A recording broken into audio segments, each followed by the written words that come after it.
Here we are again with a new topic, grief and depression. 6 ways of combating grief and depression. Will you all agree with me if I say we all love to feel sad sometimes, even when there is no tangible reason to be so? Sometimes we love to discover reasons of sadness, though there is none. Nostalgia is one such kind of sadness which we love to indulge in.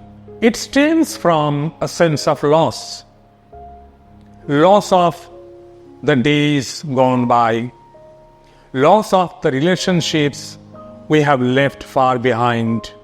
Sadness is, in fact, a pre-programmed emotion.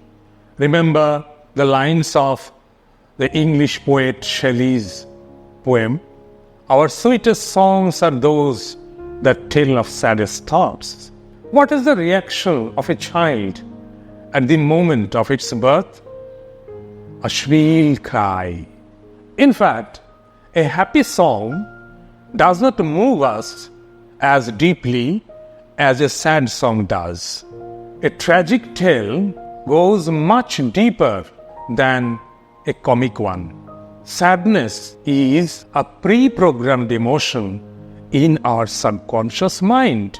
Any new painful incident or a tragic experience in real life touches this raw nerve and makes the feeling of grief more acute and unbearable. Our brain always tries to link up any new feeling of pain with the one which is already there in our subconscious mind. We should remember that there is a big difference between grief and depression. The difference lies in their duration. Grief is a temporary, normal reaction, temporary, normal feeling. It's part of life. In our everyday life, we face many setbacks and they upset us deeply. Grief grips us at those moments. It takes time to get them over. But depression is a long-term state of mind and it is very unhealthy. Though grief is natural and common to all, we need a mechanism to get it over, because unless it is taken care of in time, it may roll down to the state of depression.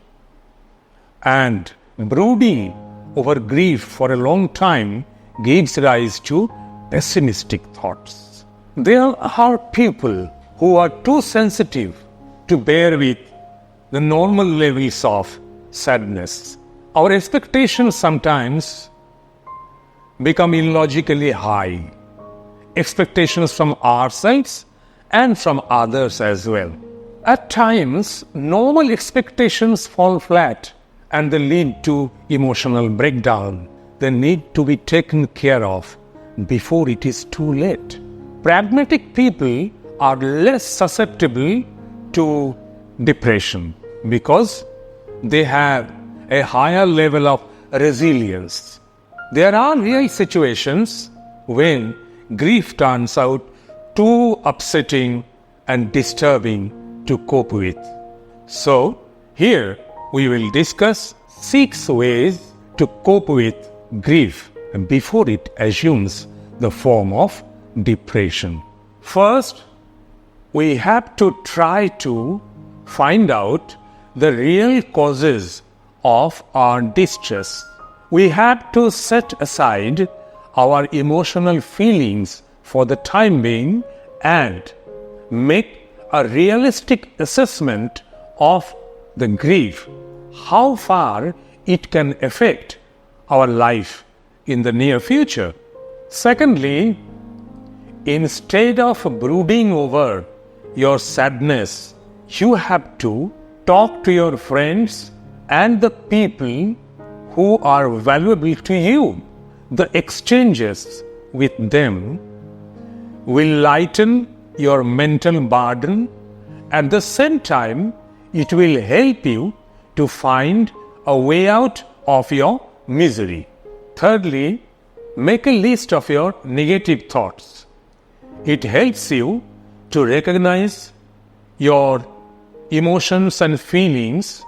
At the same time, it helps you to identify your real self. Make a similar other list of your positive thoughts as well. Try to focus on the positive and healthy experiences and achievements you had in the past. Think of your happy and beautiful memories. Focus on the words of praise you received from others on different occasions. All these will help you to gain confidence and build your resilience at the same time. Number 4, go for self-relaxation technique. Do physical exercises and breathing practices, giving full attention to inhaling and exhaling. It helps your nerves to calm down. Fifthly, don't set too high standard for yourself. You must have a clear idea about what you can do and what you cannot do, your abilities and your inabilities. If you have a clear idea, you will never try to become a perfectionist. You can do your level best.